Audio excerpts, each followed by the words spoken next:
Well, good afternoon, or rather good evening, ladies and gentlemen. Welcome to the Open Council meeting here at the Shaw Auditorium for Monday, 2012, November 19th. And we'd like to call the meeting to order. That includes both sides of me here, obviously. And start off with introduction of late items. Ms. King, please. Thank you, Your Worship.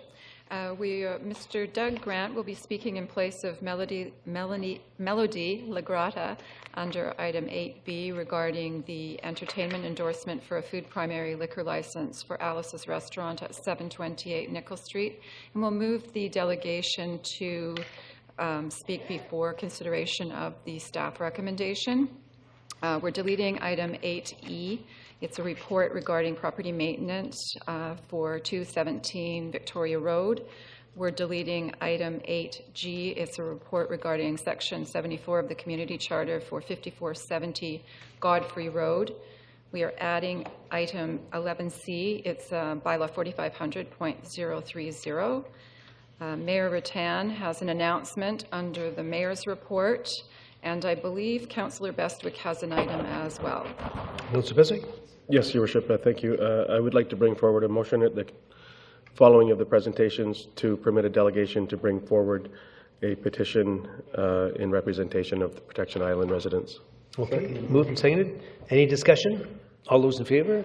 Opposed? Motion carries. So it'll follow, it'll be effectively 5C at the very bottom of the first page. Okay, and we'll ask for the adoption of the agenda as circulated. Councillor McKay, I believe, is going to move that, and Councillor Best second. All those in favour? Opposed? Motion carries. And into the adoption of the minutes as circulated. So moved. And seconded. All those in favour? Opposed? Motion carries.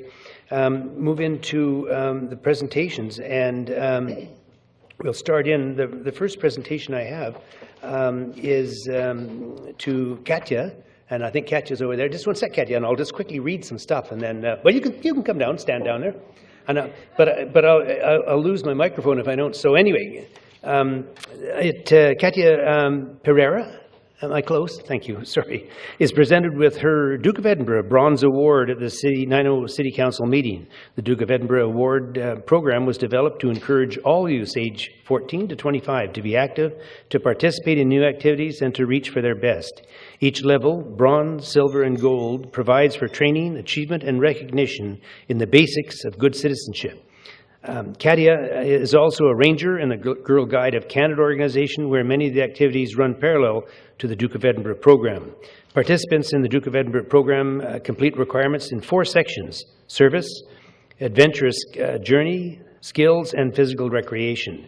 Katya completed 15 service hours over 6 months, further enhancing her desire to give useful service to others. She completed an adventurous journey, fostering a spirit of adventure and discovery. She learned to practice a new skill over 6 months, which encouraged the development of personal interests and practical skills.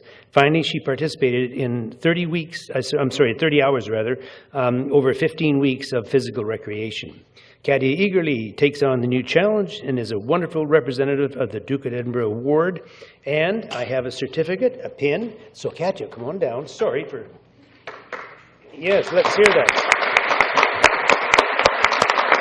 Katya, I'll come around.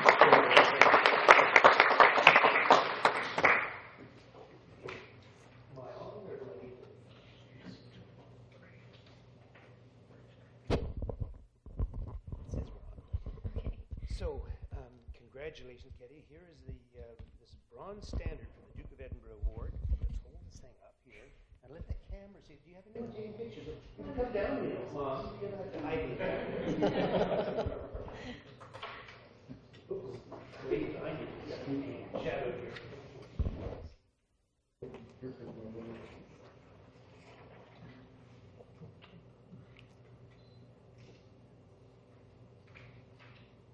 Take it? Oh, sorry.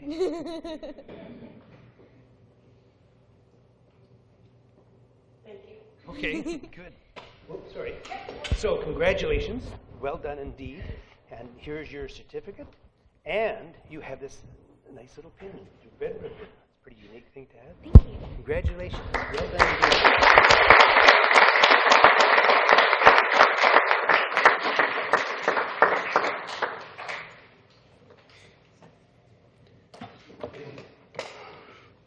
And a great smile to go with the award, too. Well done indeed. So we're moving on to Mr. Mike Delves, the President of the Nanaimo and District Chamber of Commerce, will provide a presentation regarding the Greater Nanaimo Chamber of Commerce's response to the Cities of Nanaimo Strategic Plan. And good evening, Mr. Delves, and you have as much time as you want within reason, of course, heaven forbid. But thank you for coming. And just maybe before you start, I just want to acknowledge that the Chamber of Commerce works very closely with the City of Nanaimo, and it's a relationship that we truly value. And I want to thank all the members of the Chamber for doing all that they do for the community. And certainly you as the President should get accolades as well for the work and time you put into it. Welcome, sir.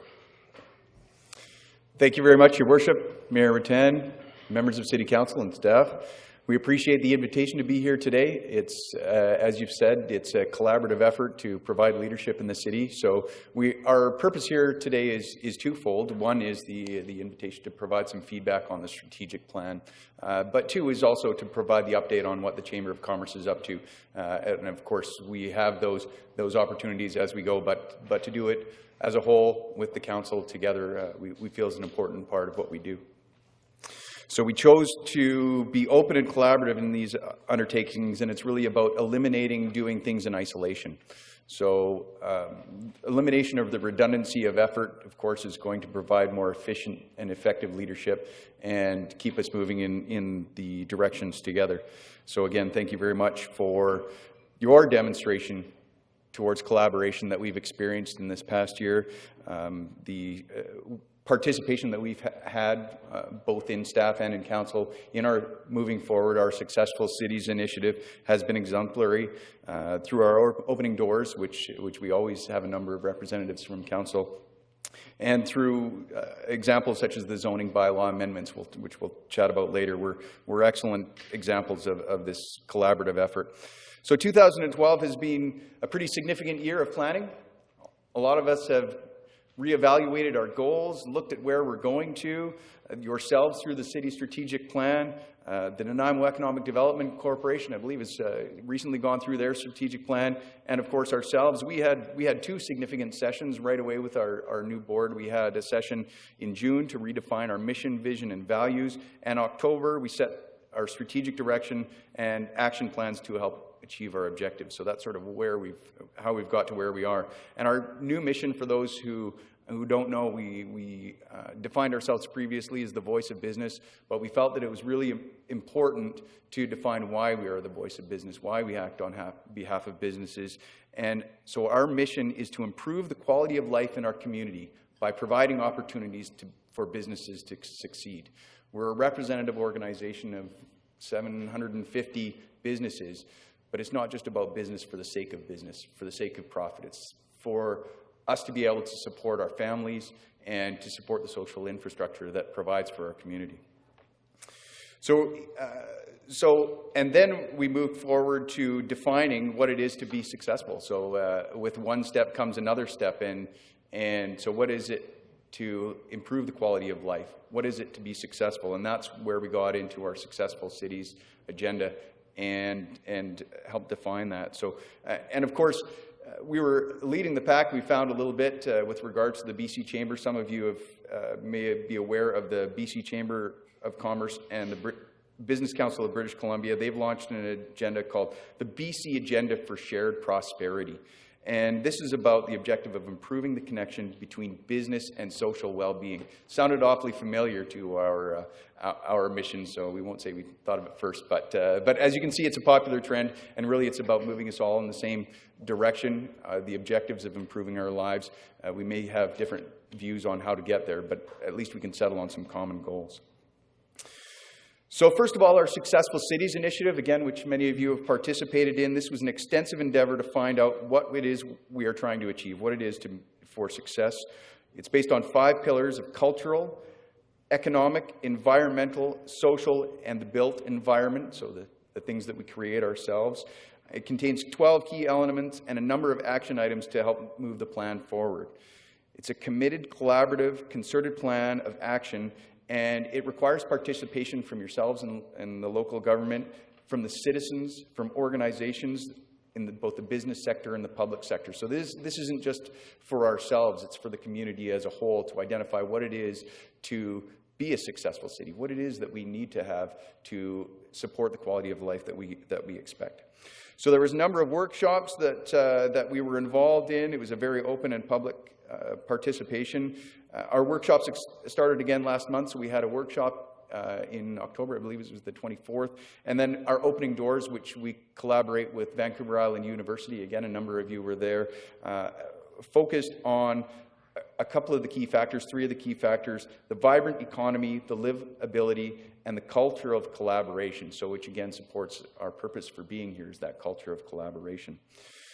So next is the step of leadership, and both the Chamber of Commerce and the city have roles with regards to oversight and initiation and kicking off the process. This isn't something that we had an intention of putting on any one individual's desk, but we do have to have, through our leadership in our community, the impetus to get the ball rolling, to really make some things happen. And of course, in many of those action items, those things are already happening. We've been working with Ian Howard as well as members of the Successful Cities Committee to go through those action items and identify, and it's pleasing to find how many of those things are already underway. So it's by no means a critique of where we're at towards those action items, but it's what those action items need to be undertaken to accomplish the goals. So and then we have the strategic plan. So similarly, you went through an extensive public process, and we'd like to start off by applauding the undertaking of the strategic plan. It was an extensive endeavor, and there was opportunities at the onset of the strategic plan to have it limited to more internals of the city itself and the staff and your operations here. And what we really appreciated was taking it to the extra step to bring in the public consultation, which we really feel is what added value, credibility, and we hope that it will add the public engagement moving the strategic plan forward. So, and also we appreciate the fact that there was unanimous approval. We were all very proud of that day. We had yourself, George, I believe you were in Europe somewhere, called in for that one, and Mr. Bestwick, I think you were in Hawaii, isn't that correct? Called in for that one as well. So we appreciate that shows the exemplary commitment by council to the strategic plan and its goals. So when I had a look at this strategic plan, I see that the vision is that by 2025, the city of Nanaimo will proudly feature its harbor and inclusive quality lifestyle, excelling as both the business center, we appreciate that, and the transportation service hub for Vancouver Island. The four pillars, which will also sound familiar through our Successful Cities initiative, of economic health, environmental responsibility, social equity, and cultural vitality. That hits all of those points that we were looking at as well. The 6 strategic priorities: asset management, stewardship of infrastructure, community building partnerships, taking responsibility, be an excellent municipal government, transportation and mobility, water and waterfront enhancement. So one of the things that I'd like to emphasize here is that we do not feel that it's the Chamber's role to determine whether these are the right priorities or not. That was the part that the public played, right? We went out to public consultation. We asked much farther and wider than the Chamber of Commerce, though of course we were participants in those sessions as well and participants in that input. So it's not our place to critique those. But those were what was identified by the public. So the city and as a whole has spoken that these are the priorities that they would like to undertake. And so therefore, one of our requests, our first request of the evening, is that you acknowledge and affirm that initiatives undertaken by the city be linked back to the strategic plan. So, and what that's talking about is when you're making decisions going forward, of which there are numerous as we go through every day, I'm sure, in your leadership positions, to take that extra thought and see how does it fit within these strategic priorities? Does it fit? And if not, is there a reason perhaps that it should have been one of the strategic priorities? And certainly if so, how can we make it come to fruition? So, and also through the implementation, we see that the staff leads are tasked with identifying costs to ensure that the 2013 to 2017 financial plan is in a manner that reflects the adoption of the strategic plan. So here's the key one that we also, or another key that we wanted to identify this evening, is that ensuring that the budget is aligned with the strategic plan is crucial. Right? This is where the city has spoken that they want these strategic priorities accomplished. But without financial commitment and confirmation that you're putting it into the budget, it is pretty difficult to accomplish those priorities. So if other things have to be shuffled, as always the budget is a compromise. If we had endless resources, we would be able to accomplish endless goals, but we do not. So, but we believe that it is key that the budget contains each of these priorities that are identified in the strategic plan. But that being said, we think that there's a need to look beyond that as well. This is a 5-year budget, right? These are longer-term priorities. In many cases, it's going to take us longer than the 5-year plan. So we need to ensure that it's not just the budget itself that addresses the priorities, but further forecasting as well to ensure that it's sustainable to achieve the priorities. Finances, again, are always a challenge, and for long-term success, an in-depth analysis of what is provided by the city needs to be reconciled to by who and how these services are paid for and are undertaken. So that's an examination of what it is that the city is providing and helping those who are paying for it understand what it is that they're getting for their money. If they have asked for these things to occur, they need to have a price tag put on them so that they can put the personal value on them as individuals. Under community building partnerships, we appreciate the initiative to participate in the continuance of our successful cities and work with us to evaluate and monitor existing and future actions. I know that there was a lot of discussion with regards to how the Successful City initiative would fit into the strategic plan, and we are very appreciative of the fact that it was actually embedded within that community building partnerships, and we appreciate that it's there and all of the efforts that it took to get us there. Entrepreneurial governance. So taking responsibility is one of the pillars. One of the key priorities in our successful cities is entrepreneurial governance, and that speaks to leadership. So we're aware that you're undertaking a city governance study. I believe there's steps underway on that already. We're pleased to see this. All of us can use assistance in helping govern. We ourselves within the Chamber govern the resources that are allocated to us on behalf of our members, as you are as council members, as stewards of the assets of the city. So the identification of best services and best practices to meet the needs of the community and be in a position to move forward as efficiently and effectively as possible is what we hope the outcomes of that governance study will be. And we hope that all are open and receptive to the findings of that study. So next is the evaluation and monitoring. So we've got a lot of planning that we've done, both ourselves in the Chamber and yourselves in your strategic plan. So now we have some great documentation, some great goals, and the next step, of course, being identifying how we're doing towards those goals. So you have an implementation plan, which is excellent, but I don't know that we have specifically in place the process for the evaluation and monitoring.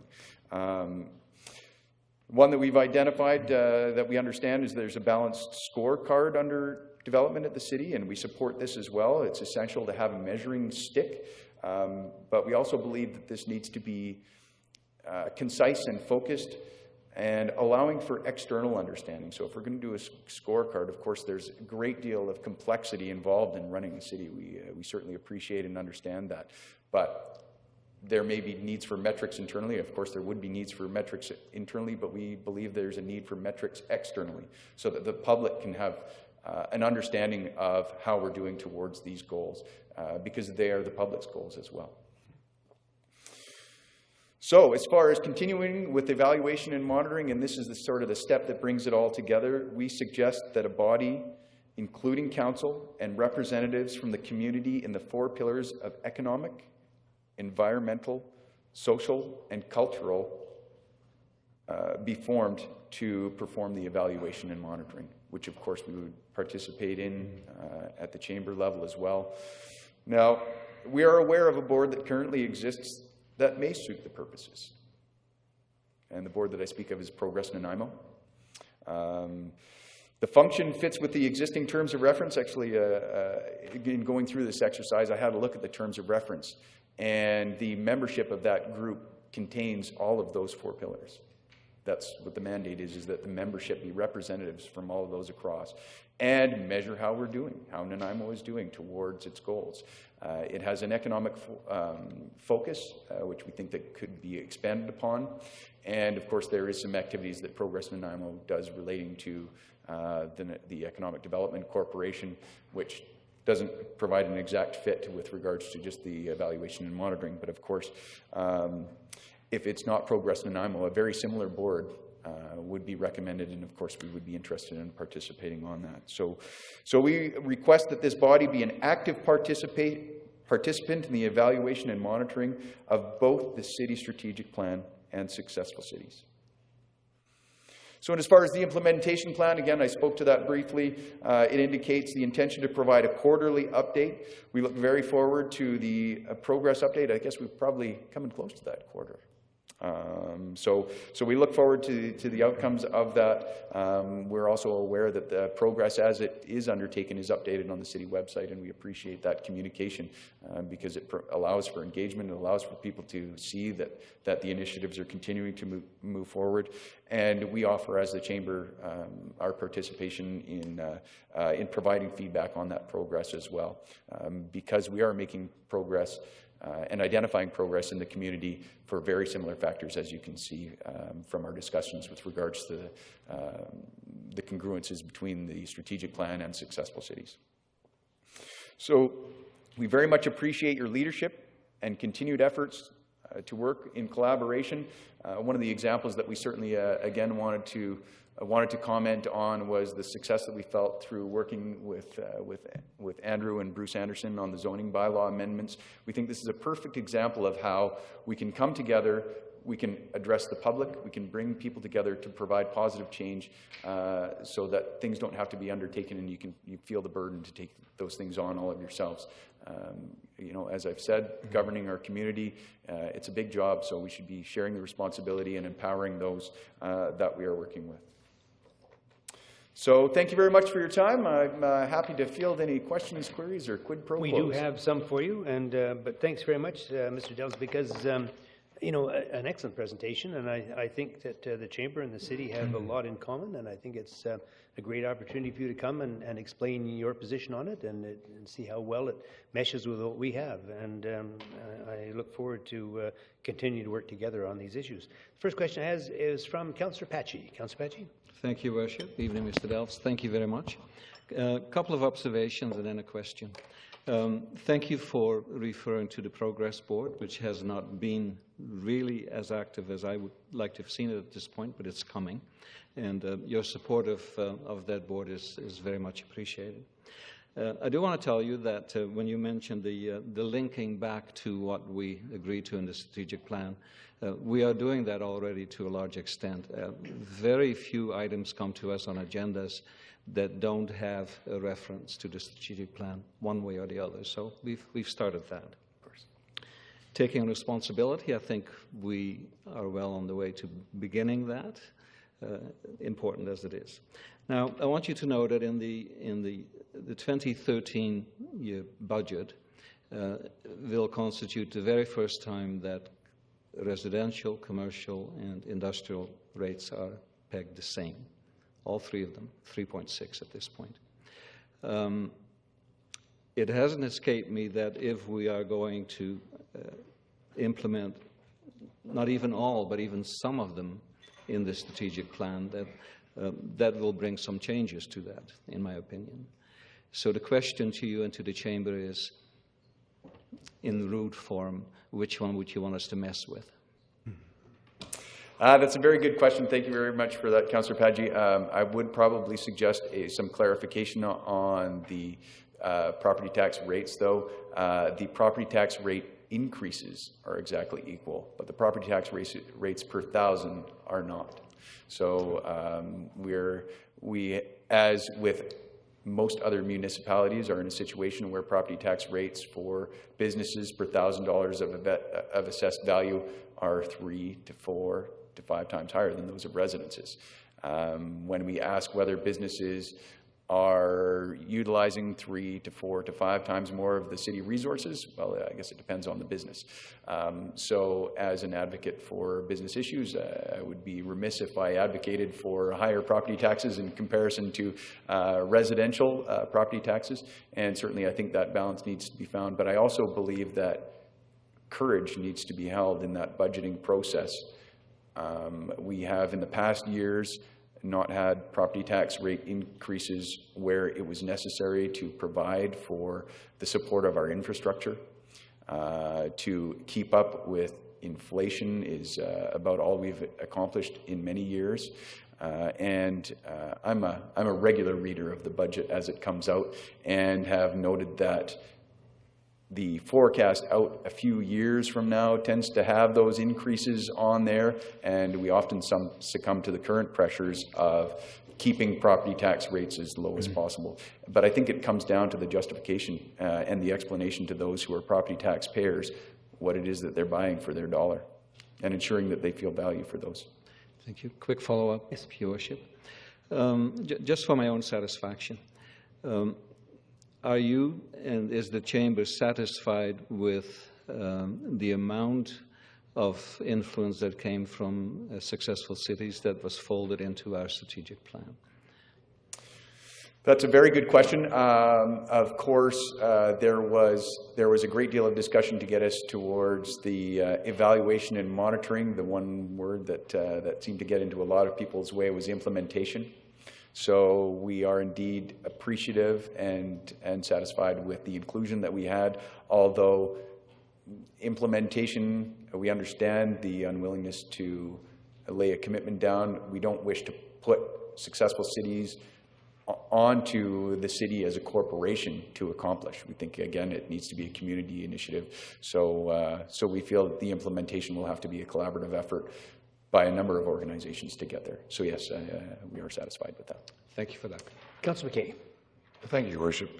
Thank you, Mr. Delves. I don't have a question, but a statement. Forgive my voice. Apparently, my team lost yesterday. So, no matter how much coaching I gave them, they didn't win. But in any case,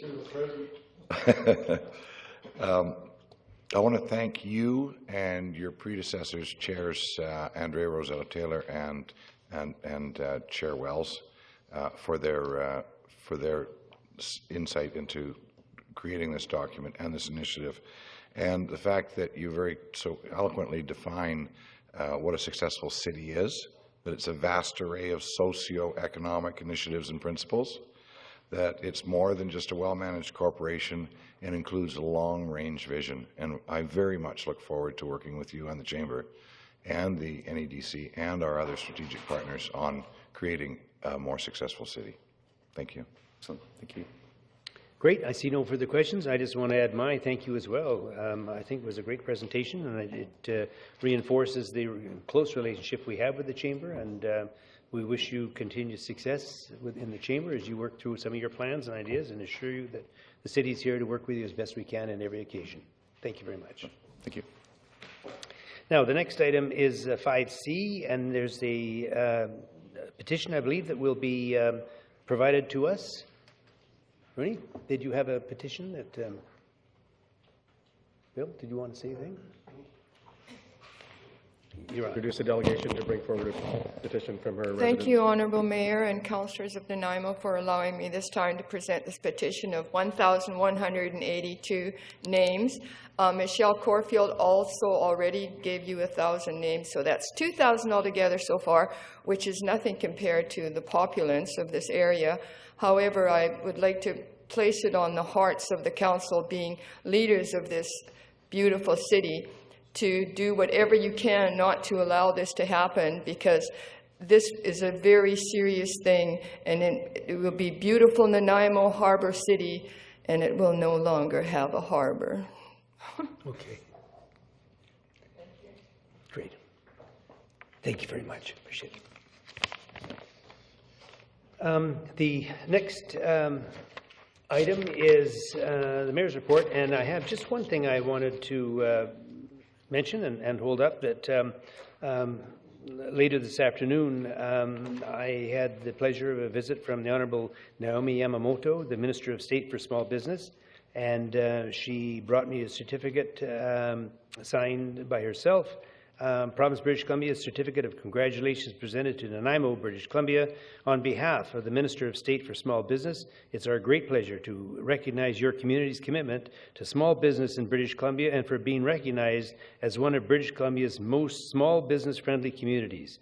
It is an honor to present congratulations to the Mayor, councillors, and the staff of the City of Nanaimo for the excellent work that you do to help small business thrive in British Columbia. And I thought this was so appropriate with the Chamber's presentation tonight. So I can't see in the booth, but I don't know if they can pick it up or not. But we did receive, I think it was a Glass Mobile or some type of presentation earlier. And so the minister just wanted to make sure that we had a printed copy of it, which I certainly appreciated as well.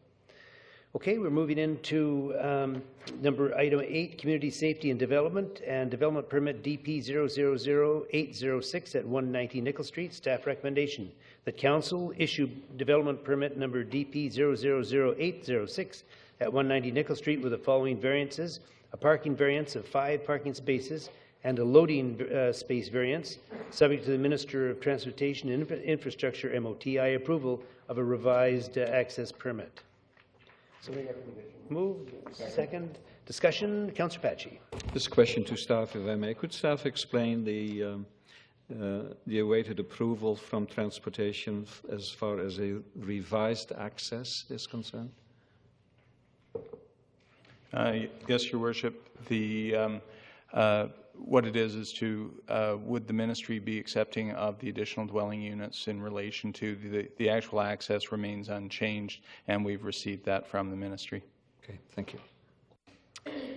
Okay, it's been moved and seconded. No further discussion. All those in favour? Opposed? Motion carries. Moving into item B, entertainment endorsement for food primary liquor license, Alice's Restaurant at 728 Nickel Street. Staff recommendation. I'm sorry, we do have a delegation first to Mr. Doug Grant. And then we'll go through, is Mr. Grant here? And then we'll move through the staff recommendation following that. Mr. Grant, welcome, sir. You have up to 10 minutes. Hi, my partner and I, Melody Lagrada, we live on Strickland Street. We believe a liquor license for this business isn't in the best interest for its neighbors. We ourselves can't enjoy our backyard with loud vehicles and noisy patrons who at times even leave their dogs to bark and howl while they enjoy a meal. Add to that, vehicles speeding through the alley. We've witnessed some close calls with people exiting the restaurant. Now add the mix of alcohol and the problems with drug addicts and hookers who frequent the Value Lodge. We believe it will double our unrest. Thank you. Thank you, sir. I see no questions. Thank you very much. The staff recommendations, the Council recommend the Liquor Control and Licensing Branch, LCLB, approve the application to include patron participation and entertainment as part of Alice's Restaurant's existing food primary liquor license. Move.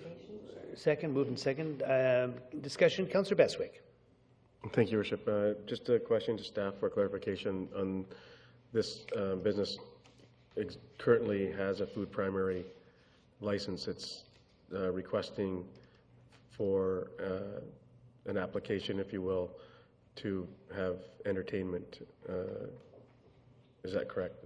It already has a license. Yes, that's correct. It's for patron participation. It's to allow patrons of the restaurant to dance when there's music provided.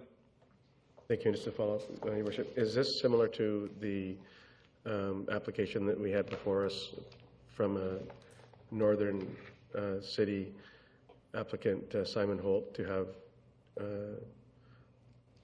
participation? Is this a similar or same request? Yes, I believe it is. Thank you. Councillor Brennan.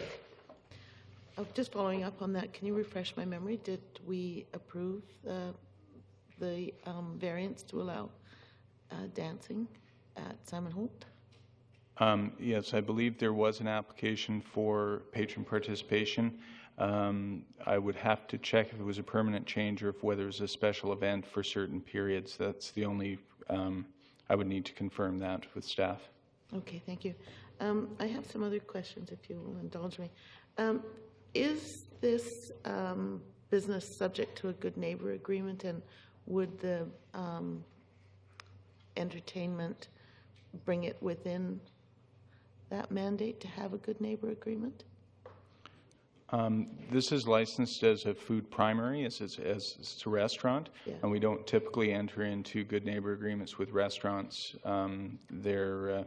We have numerous licensed restaurants throughout the city, and we don't typically go into good neighbor agreements with them. But not everyone has dancing, so I'm just wondering if the addition of this element would bring it within the parameters that we might make it subject to a good neighbor agreement. Your Worship, it currently is not part of the policy to have them. That would be completely up to council if you'd like us to investigate and bring forward those as part of these. So then my other question was whether they were willing to enter as moot, because you haven't considered it at this point. Okay, Councillor Johnstone. Thank you, Your Worship. I understand that there have been no calls by the RCMPs to this facility, this particular facility. There has been no calls, no complaints in the past? None in relation to the restaurant. And the South End Community Association completely endorsed and approved this application? Yes, Your Worship. The SICA has said they have no concerns with regards to this application. And in fairness to the MGM, who are their neighbours to the south, they've already received an permit to have dancing endorsed? That's correct. Thank you. Councillor Pachi. Thank you, Worship. Well, my RCMP question was answered. When I went through the comment sheets that came in from those in favour and those opposed, it seemed that there was a fair bit of confusion about the situation of the motel to the south that was a nuisance property at one point, but as far as I understand, that has been cleaned up. So is that confusion, or do people mix up the things? A number of the comments did make reference to the hotel operation. It is under separate ownership. And the RCMP and Bylaw Services have worked to resolve those issues. So there, as it's on the same site, I believe that's what may have been the cause of any confusion, if there was such. Okay, thank you. Councillor Greaves. Thank you, Worship. 3 questions. I toured the site yesterday. I was wondering, is this site that we're talking about now, is it the lower level of the restaurant, or does it include the restaurant and the bottom section? Is it strictly the upper? Go ahead. Your Worship, I believe it's the upper. It's the main restaurant portion. Main restaurant. And it exits onto Nickel Street, not back to the alley, the main exit, right? There's access from the alley as well, I believe. Access, yeah, is there? Yeah. And I should know this, and I did read it somewhere. The hours of operation of this liquor primary? Food primary? At the moment, food primary license allows service of liquor to 1 a.m. Monday through Saturday until midnight on Sundays. Thank you. Okay, good. And I don't think, Mrs. Swiby, you didn't have anything you're going to add here? Just that page 34, you'll notice that the applicant is requesting an entertainment endorsement to allow dancing during the events, through the evenings and weekends from 9 p.m. until close. So there's no doubt that it will be noisier than it is now. We're not disputing that.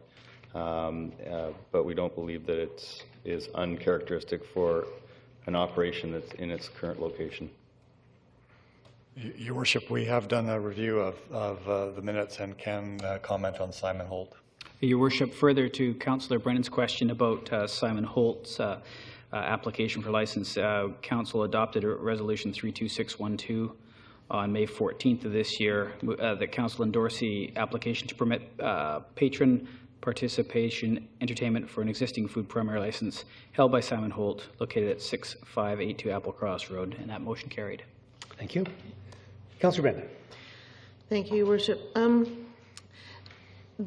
it was split down the middle, I think, with like half of the forms returned that they weren't in favor and half in favor, give or take a couple. And of course, the concerns expressed were mostly traffic noise, maybe issues around drug dealing and those kinds of issues that I have no idea whether that's typical of that restaurant or not, but certainly those are the concerns. So that at least is the perception. So, you know, I'm really not willing at this point to approve this. I would prefer to send this back to staff to speak with the neighborhood and see if there can be some resolution to these concerns before we go ahead. So, okay, then I would move that we refer this item back to staff to have discussions with the neighborhood and the applicant. Okay, move and second. For discussion then on the amendment, I just want to make sure from staff, it's my understanding that the South End Association has looked at this and we're comfortable with it?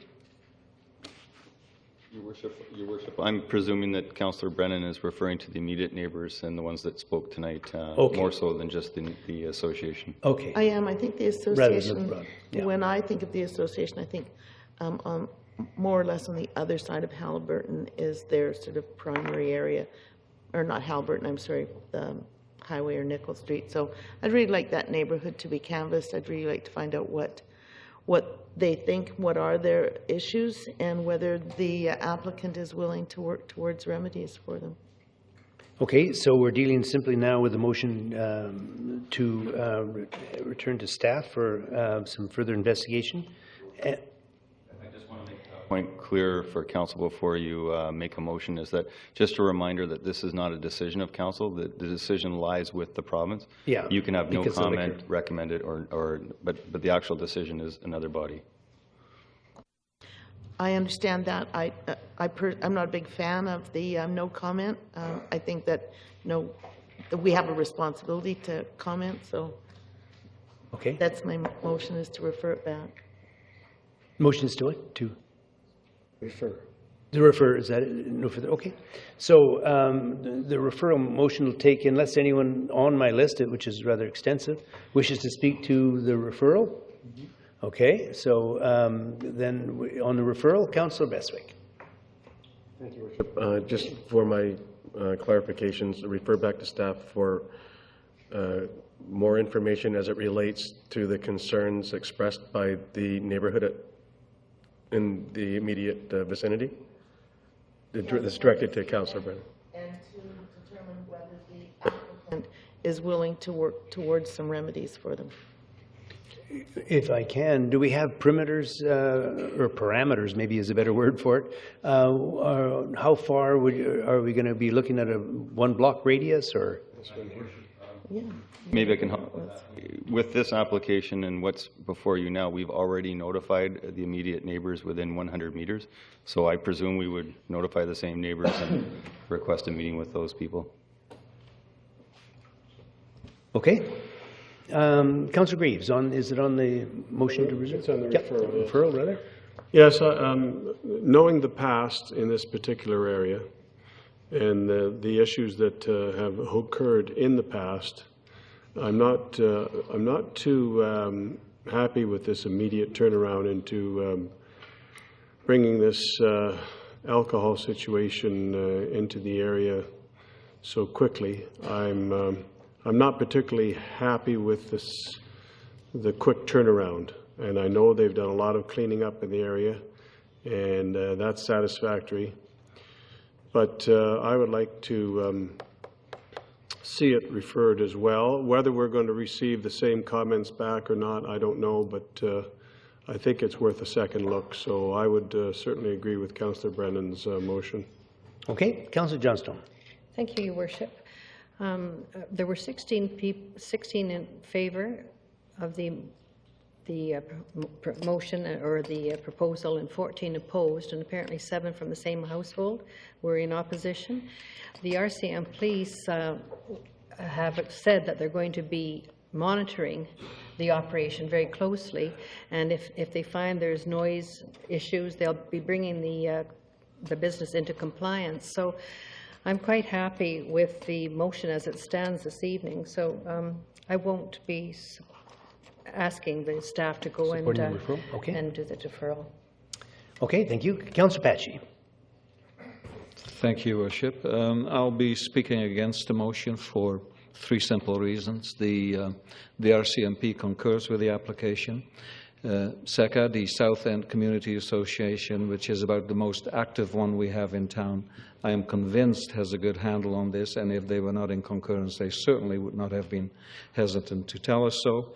And the immediate neighborhood has been notified, and people have reacted to it, so I don't know why we need to do this again. So I will not be supporting the motion. Okay, Councillor Anderson. Thank you, Mr. Chair. I would agree with Councillor Patchy. I won't be voting in favor of this.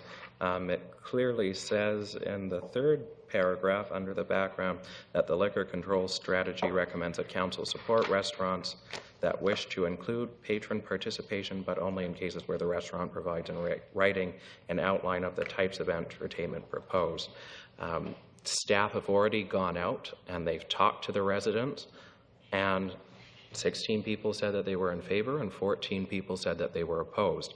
I really don't see the sense in wasting staff's time and going back to find 16 people who are in favor and 14 people who are opposed. So I can't support this in any way, in that I think that council has a responsibility to make decisions, and this is a decision in front of us right now. If you don't want to support the applications that's in front of us now, you can vote against it, but I don't think that we should be wasting time by going back to do the exact same work again. Okay, Councillor McKay. Thank you, Your Worship. I also respectfully can't be supporting the amendment for referral, and only because the comment was made earlier that we, of what happened in the past. I believe these are different operators. I believe they have shown staff that they can operate properly, and we're hoping they will. And I believe that if we refer this back, that we're going to be putting restrictions on one business in the area that other businesses nearby don't have. They already said in their application that they they're losing reservations, and they're losing parties to competitors who have now the ability to have dancing. So as far as being fearful of what happened in the past, I think the best example in that neighborhood is the 7-Eleven on Nickel Street, where there was a lot of fears of what happened in the past, and the new 7-Eleven has proven to be a great addition to the neighborhood, and I believe it's time for the neighborhood to continue to mature towards that end. Okay, and for my part, I won't be supporting the motion to refer as well. I mean, I just think we need to make some timely decisions and move on with it, bearing in mind that what we're really doing is simply making a recommendation to the province of British Columbia as opposed to making a final decision ourselves. So the motion on the floor right now is a motion to refer. All those in favor? Oop. Opposed? Oh, sorry, one, two, sorry, I didn't see your hand. In favor of referral? Okay. And 1, 2, and opposed the referral. 1, 2. So we have Councillor Brennan opposed, Councillor Greaves opposed, and Councillor Bessick opposed. Balance of council in favor. He's looking for a nod. Your Worship, Councillors Bestwick, Greaves, and Brennan are in favor of the referral. The balance of council is opposed. The motion is defeated. Correct. Sorry, maybe I confused you with the issue. So the motion to refer fails, and so we're going to now vote on the main motion. He's looking for acknowledgement here. And the motion is that the staff recommendation, rather, is that council recommend the Liquor Control and Licensing Branch LB approve the application to include patron participation in entertainment as part of Alice's Restaurant existing food primary license. All those in favor? Opposed? We have Councillor Bestwick, Councillor Brennan opposed, balance of council in favour. The motion passes. Moving into item C, like Charlie, Realtor Energy Efficiency Program, REAP application. Staff recommendation that council instruct staff to submit an application to BC Hydro's Sustainable Communities Implementation Offer pilot program for funding of the Realtor Energy Efficiency Program. Move staff recommendation. Second. Moved and second.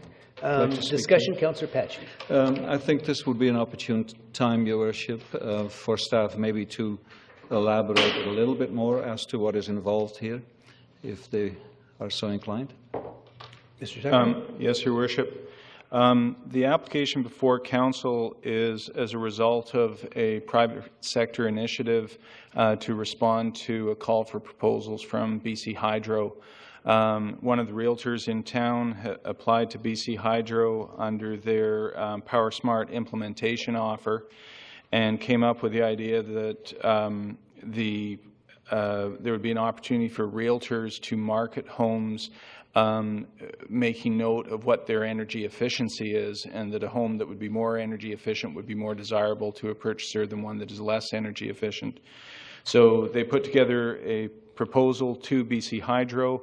BC Hydro is interested in the proposal, but would like local government participation. So our participation is limited to in-kind support to the program. It's primarily a private sector application to BC Hydro. No city dollars are involved in the program.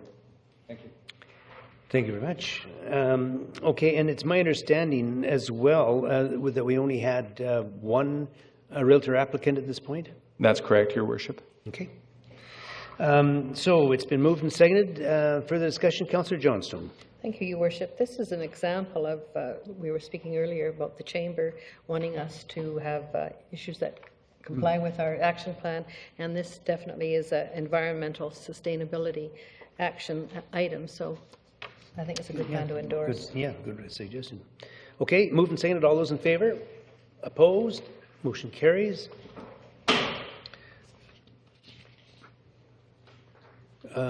Now, moving into bylaw notice enforcement, bylaw 2012 number 7159. Staff recommendation that council receive the report pertaining to bylaw notice enforcement bylaw 2012 number 7159. If someone wants to move the bylaw itself, I might as well go through and read it. Is item 1, that bylaw notice enforcement bylaw 2012 number 7159 to provide notice for the enforcement of bylaw notices passed for first reading. So moved. Second. Discussion on that? All those in favour? Opposed? Motion carries. Second, that bylaw notice enforcement bylaw 2012 number 7159 pass second reading. Moved and second. I have a question. Discussion. Councillor Anderson. No, thank you. Under bylaw, the feces removal bylaw 1980 number 2190. Mr. Churchill, you remember that we had a conversation about this a little while ago. So I was just wondering whether or not the bylaw needs to be looked at to consider adding people's personal properties as well, instead of just boulevards and parks. Your Worship, what this bylaw is draws together the penalties that are found in all of the existing bylaws in the city that will fall under the bylaw adjudication system. As drawing them together and producing this compilation, there was not a review of the individual bylaws. It was merely a compilation. So to undertake a review would be a separate step from bringing these all under this single bylaw for the purposes of the adjudication system. Okay, thank you. Okay, so item 2, that it passed second reading. All those in favour? Opposed? Motion carries. And item 3, that bylaw notice enforcement bylaw 2012 number 7159 passed third reading. Moved. Second. All those in favour? Opposed? Motion carries. Moving into unresolved building deficiencies bylaw contravention notices, section 5.7. It is requested that council herein and wishing to speak with respect to unresolved building deficiencies rather, for the properties listed below. And the staff recommendation that council by resolution instruct the corporate officer to file a bylaw contravention notice respecting the properties listed below at the Land Title and Survey Authority of British Columbia under Section 5.7 of the Community Charter. The first property is 6667 Jenkins Road. Is there anyone in attendance who'd like to speak to matters related to 6667 Jenkins Road? That particular property has illegal construction, alter a single-family dwelling to include a secondary suite. And the next item, and the last one for that matter too, is 5257 Somerset Drive, illegal construction, alter single-family dwelling to include a secondary suite. Is there anyone in attendance that would like to speak to matters related to 5257 Somerset Drive? Hearing none, if somebody would like to make the motion, please. And second, all those in favor? Opposed? Motion carries. Moving into corporate services. The 2013 revenue anticipation borrowing requirement.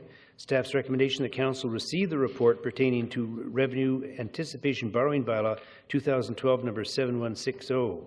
And the bylaw dealing with that in issue and form. Point 1 is that revenue anticipation bylaw 2012 number 7160 to provide for the borrowing of money in anticipation of revenue past first reading. Moved. Seconder. And all those in favor? Opposed? Motion carries. That revenue anticipation borrowing bylaw 2012 number 7160 pass second reading. Seconder. Second. All those in favor? Opposed? Motion carries. And finally, that revenue anticipation borrowing bylaw 2012 number 7160 pass third reading. Second. All those in favor? Opposed? Motion carries. We're going on to the key date calendar for 2013. Staff recommendation council adopt the key date calendar and acting mayor schedule for 2013 as attached. Someone like to move and second? I think it's February 14th, isn't it? Oh, with Family Day. I'm sorry. I thought you said what is. Okay, it's been moved and seconded. All those in favor? Opposed? Motion carries. Moving into bylaws. With no accompanying report, that business license amendment bylaw 2012 number 5351.09 to amend the business license bylaw to increase the maximum fine for a summary conviction under the Offence Act from $2,000 to $10,000 be adopted. Is mover and second? Okay, no discussion. All those in favor? Opposed? Motion carries. That highway closure and dedication removal portion of Gulfview Drive adjacent to 3852 to 3887 Gulfview Drive, bylaw 2012 number 7156, to provide for highway closure and dedication removal in exchange for lands required for highway, past third reading. Moved. Seconded. All those in favor? Opposed? Motion carries. And finally, the zoning amendment bylaw 2012 number 4500.030 RA 302 to rezone part of 2609 Rosstown Road from duplex residential R4 to single dwelling residential R1 to allow for a 3-lot subdivision be adopted. So moved. Moved. Seconded. Moved and seconded. Discussion. All those in favor? Opposed? Motion carries. Bylaw status sheet. 12, correspondence not related to report to council.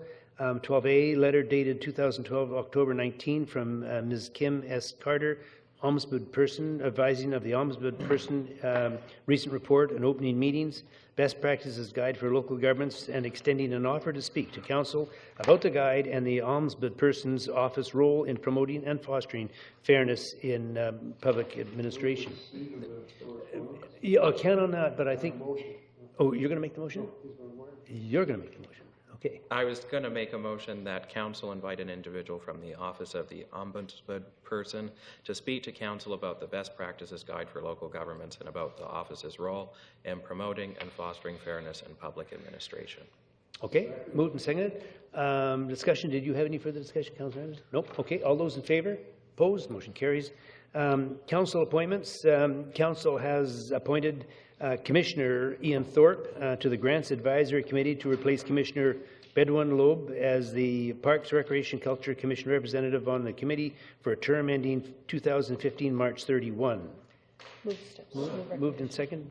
No further. No. All those in favor? Opposed? Motion carries. And I think we go right down to question period number 16. And these are agenda items only, obviously. Bless you. Welcome, sir. Ron Boland, 3165 King Richard Drive. I appreciated this evening the presentation made by the Chamber. I would wish to ask Council under what conditions other organizations might be invited to make their comments on the strategic plan. Well, I think that's kind of open at this point. I don't know. In the case of the Chamber, they approached us. It wasn't the other way around, and said they had some views that they wanted to share with us. And actually, I think there was a couple of meetings that they held up at VIU, which I and other members of council went to. And they were very anxious to input their views on it, and it was accepted. And I would suggest that other groups may do the same. Fine. I was just a bit surprised that I thought that discussion was closed, and to learn that it's open and open to other groups, I find good. I'm just curious on the bylaw 7159. I didn't see in the report any comment from Human Resources on the personnel implications or possible personnel implications of that move to bring the bylaw adjudication in-house. Maybe Mr. Tucker, do you want to expand on that first? Yes, Your Worship. Right now, to prosecute bylaw matters, the city has to take some matters to court to prosecute and use the services of the city solicitor. The effect of this bylaw is that rather than using the city solicitor, that it would be an appointed adjudicator who would deal with the matters. So there's cost savings to the community. It is less expensive than using going through the provincial court system. It frees up time in the court system. And an adjudication session, we can go through about 25 items in an adjudication session, whereas in a court session, we could probably only get through about 8. So it's much more efficient to use an adjudication system rather than the city solicitor. Do I understand correctly that the adjudication will be done by personnel from the city? No, it's an appointed adjudicator. It's not city staff. Thank you. That answers my question. One last question. Will you voted this evening to ask the Office of the Ombudsman to make a presentation to you about the open meetings? Will the meeting be open to the public? Well, I feel it should be, but I'll just look for a nod. Yeah, it should be. That's okay. Okay, thank you. Thank you, sir.